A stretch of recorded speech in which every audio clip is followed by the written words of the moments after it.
दोनों रुक रुक रुक वहाँ रुक। का बात है बाबू, काहे रोक रहे हो? सरो लॉगिन कहता है क्या बात बा? 4 दिन से नेट बंद कैले बार जान। हंगामा करबो जान तो बंद ना कल जाई। मानम सरो लॉगिन तनी के पाटे में हग मरबो जा। सब हंगामा तो तनी का होता सरे। गरीब के लइका रातों दिन मेहनत करता है 4 साल नौकरी खातिर। ओकनी के आर्मी बने के सपना बा, देश के रक्षा करे खातिर। पैसा खातिर ना 4 साल के बाद रिटायर हो जाइए सन तो का करिए सन? बकरी चरइए सन? हम लाड़ा जानता का करिया सा। तहनी के एतरे नाम बसन काहे लंगटे करत रे?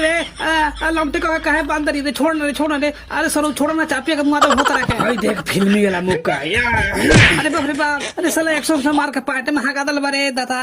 अरे सरे रे, अरे हमार मुड़िया काहे छिलते रे? अरे टकला बने बेकार है। अरे छोड़ ना रे, ई कौन दाढ़ी बनाता रे? अरे साला कुदारी से छोड़ दे हमरा मोदी के ना तो के बहुत मार मारे, छोड़ दे।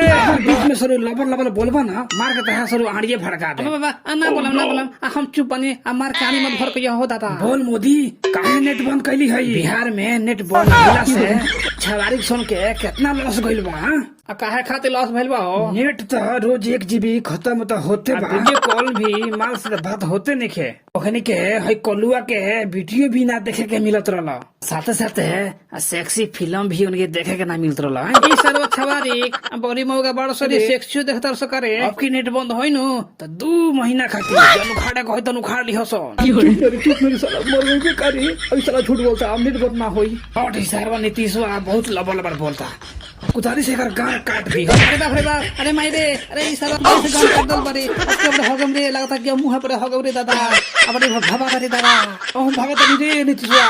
तो साला लबर बोल के और ये अगर बिखिया दे दादा। अब भागत नहीं रे, कुदारी लगा परवा भाग।